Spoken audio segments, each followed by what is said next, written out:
Durant les années de mon secondaire, je fouillais dans les rangées de la bibliothèque municipale à la recherche d'une mine d'or, d'un livre sur lequel j'allais tomber sur le cul. C'est là que je suis tombé sur la série de livres Mots de tête, des livres dont l'auteur est Pierre Légaré. Ces livres-là sont en fait un recueil des phrases les plus croustillantes de Légaré.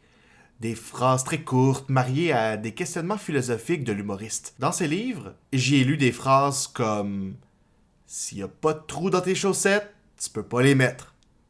Le produit le plus efficace pour arrêter de fumer, c'est le gaz. » Ou bien encore « Il est de très mauvais goût de célébrer la Sainte-Jeanne d'Arc par un méchoui. » C'est certain que l'adolescent que j'étais n'arrivait pas toujours à tout comprendre, à tout saisir. Mais ce que je comprenais, c'est qu'il y avait bel et bien un génie créatif derrière les mots de tête de l'humoriste Pierre Légaré. Ben oui, tout le monde vieillit et tout le monde finit par mourir. Même ceux qui forgent les sociétés dans lesquelles on évolue et qu'on pourrait croire immortels dû à l'impact de leurs actions.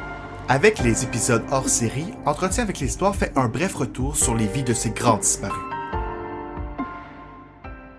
Le roi des jeux de mots, des calembours et de blagues teintées de questionnements existentiels est né le 2 juin 1949 à Sherbrooke.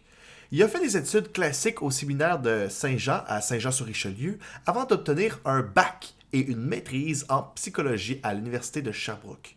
Toute sa vie va être teintée par la psychologie, mais l'humour qui a toujours fait partie de Pierre Légaré va prendre de plus en plus de place. On écoute un extrait d'un spectacle de Pierre Légaré.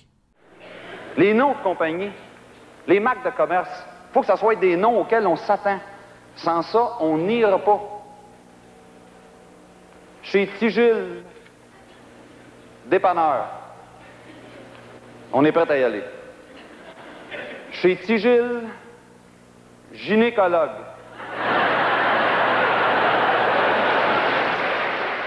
Pierre Légaré s'est fait connaître du public québécois par son humour subtil et pince sans rire.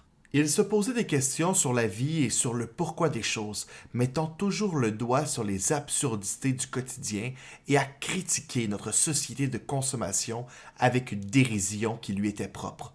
On lui doit quelques one-man shows ainsi que le populaire spectacle Les Parlementeries, dont les 4 éditions réunissaient des humoristes qui pastichaient l'Assemblée nationale. On écoute un extrait entre Pierre Légaré, Daniel Lemire et Laurent Paquin.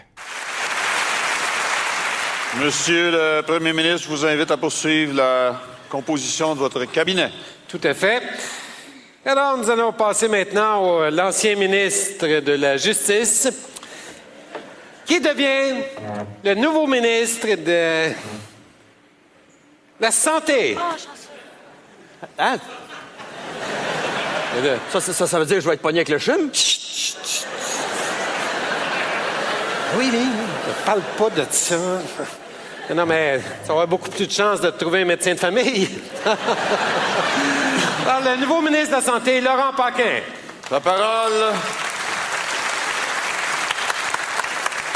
est accordée au député de Sainte-Marie du Précieux Sang des Adorateurs du Saint-Suaire de Fatima de l'Immaculée Conception.